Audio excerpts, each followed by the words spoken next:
Nah, ini punten dulu nih ya, boleh ya pamer-pamer dikit. Lock screen yang gue pakai ini abis dikasih efek full. Kalau kemarin kita bahas user interface-nya Xiaomi HyperOS, sekarang gilirannya Samsung dengan One UI 6.1 terbarunya. Udah gitu kemarin mereka kasih update baru yang memperluas kompatibilitas One UI ini ke flagship lamanya Samsung, kayak Galaxy S22 series, terus Galaxy yang Z4 Foldable itu juga dapat, sama tabletnya Tab S8 itu juga dapat. Plus seri mid-range-nya yang Galaxy A55 sama A35 itu juga dapat update yang menarik. Dan di video ini kita bakal bahas lengkap soal si One UI 6.1 dan apakah bener One UI sebagus itu atau ternyata overrated ya. Nah, kita langsung masuk aja ke videonya. Let's go.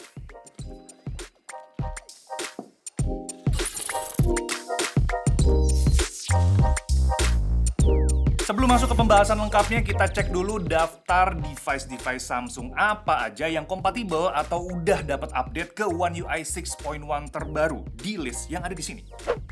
Nah, apakah HP atau tablet kalian termasuk yang ada di list? Nah, kalau belum, tenang aja karena ada kemungkinan HP-HP Samsung yang kompatibel dengan Android 14 itu juga bakal dapat update ke One UI 6.1.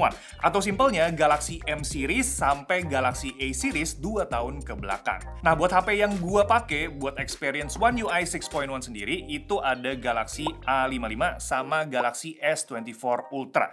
Jadi mungkin ya ada perbedaan experience dan fitur dengan device lain kayak versi foldable atau tabletnya.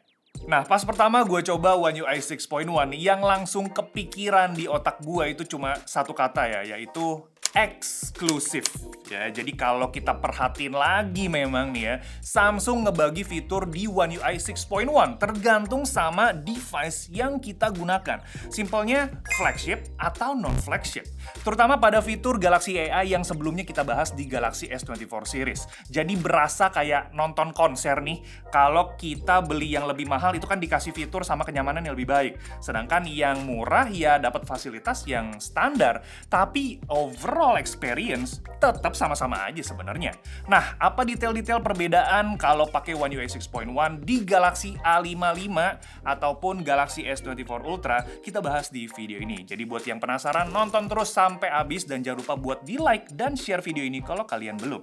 Dan buat yang mau beli device-device Samsung, coba cek dulu deh di Blibli. Karena ada cashback bank sampai 1 juta rupiah yang lumayan banget. Dan layanan yang paling gue suka yaitu 2 jam sampai. Untuk kota-kota besar yaitu Jakarta, Semarang, dan Surabaya. Karena yang namanya beli gadget ya, kayak HP ataupun tablet, ya pengennya kan pengirimannya cepet-cepet aja gitu. Karena nggak sabar mau coba soalnya gitu ya. Dan buat pembayaran sendiri itu beragam. Kalian bisa payment lewat cash, cicilan itu bisa sampai 24 bulan, bebas biaya alias 0% bunganya, dan pay later itu bisa hemat juga sampai 1,1 juta rupiah. Sama yang paling penting adalah belanja di Blibli pasti 100% ori. Lengkapnya kalian bisa cek aja di kolom deskripsi. Nah, pertama kita cek dulu sistem storage dari One UI 6.1 di Galaxy S24 Ultra itu ternyata lebih gede di 17,8 GB ketimbang dengan Galaxy A55 yang cuma 13,6 GB. Wajar ya, karena S24 series itu fiturnya lebih banyak, terutama yang berhubungan dengan Galaxy AI.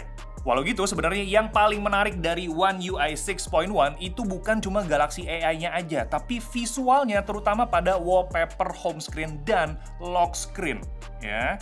Jadi update di Galaxy A55 tadi itu ada tambahan efek sama frame di pengaturan wallpaper and style. Nah, ini punten dulu nih ya, boleh ya pamer-pamer dikit. Lock screen yang gue pakai ini abis dikasih efek full grayscale, dan pas masuk ke home screen itu gue samain image-nya tapi pakai efek yang beda, yaitu grayscale background. Nah, fitur ini juga baru muncul ya setelah update ke versi yang ini nih. Dan gak cuma efek yang gua pakai tadi, tapi masih banyak lagi dari efek background blur sampai ink. Plus tadi gua sempet sebut soal frame. Nah, ini fitur yang bisa sulap foto kita jadi semacam bingkai kayak begini. Nah, kalau kita pakai gambar yang ada unsur manusianya atau hewan, itu subjeknya bisa kita geser-geser gini jadi semacam efek multi-layer gitu. Berasa ada dimensinya lah. Tapi sayangnya image lain kayak gua ada Deadpool nih ya, itu nggak bisa kedetek sama sistem cropnya ya, karena bukan manusia dan bukan hewan. Oh ya, efek sama frame itu tadi bisa digabung ya, jadi kita bisa lebih fleksibel aja buat explore fitur-fiturnya. Sayangnya, gua nemuin bug di fitur ini. Jadi efek grayscale yang ada di lock screen-nya tadi itu suka nggak aktif sendiri ya. Jadi gambar yang tadinya gue pengen bikin jadi hitam putih itu bisa tiba-tiba balik lagi warnanya. Nih ya, kayak nggak pakai filter sama sekali. Ini kan hitam putih nih. Kalau misalkan gua lock, tuh, jadi ada warnanya lagi. Padahal tadi kalau masuk ke pengaturan itu kan statusnya masih efek grayscale kan. Aneh, jadi agak ngeselin aja karena gue pengennya estetik, malah jadi ngebug. Iya.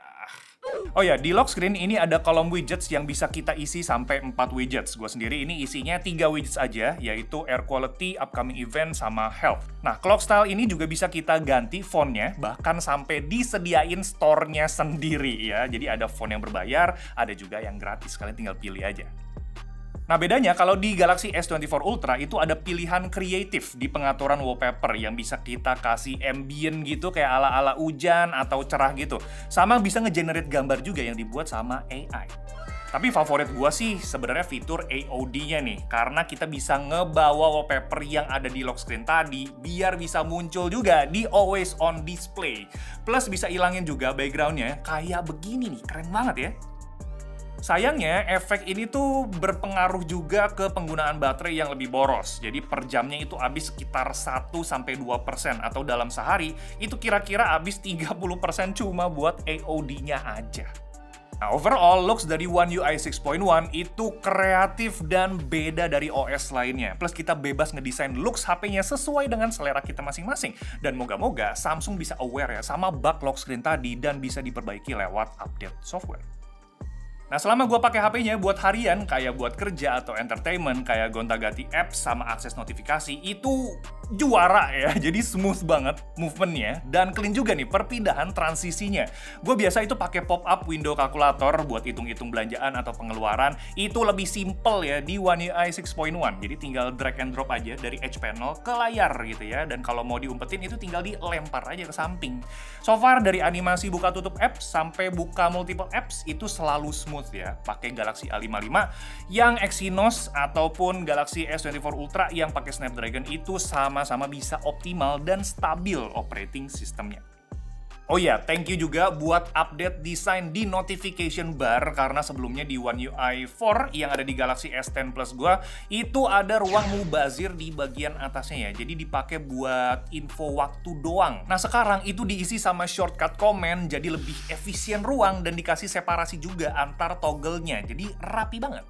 Oh ya, toggle-nya ini juga fleksibel ya buat kita gonta-ganti, dan udah ada pengaturan extra dim juga yang jadi nilai plus. Jadi mantap.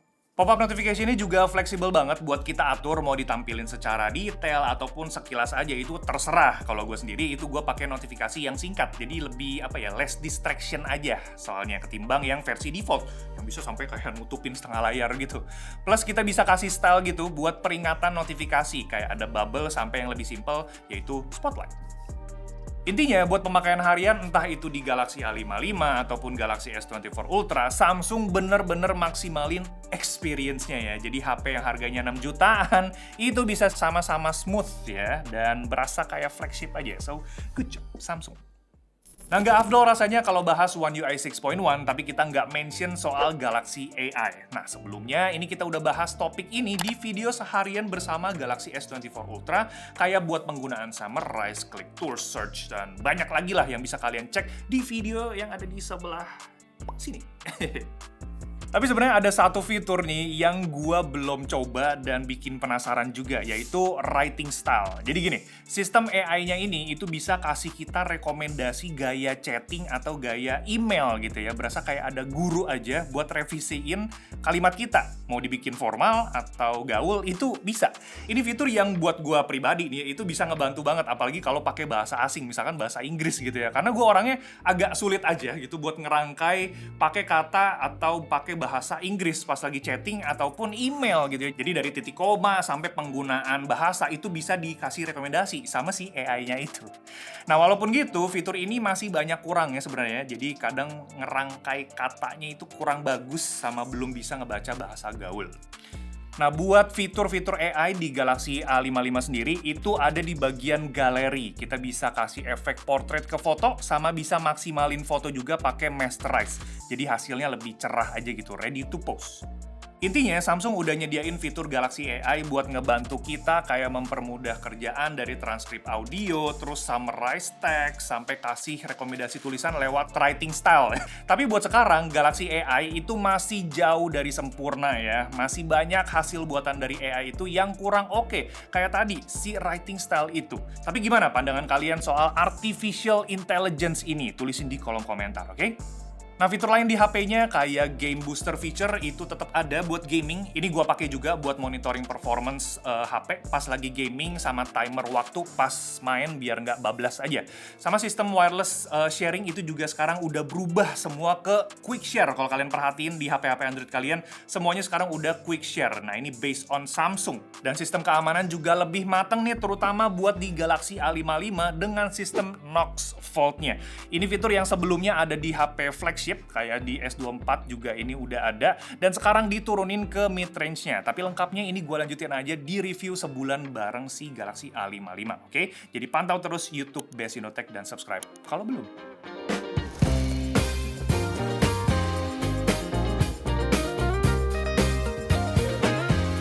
Overall, kalau kita balik lagi ke pertanyaan awal, apakah One UI 6.1 ini bener-bener bagus atau overrated aja?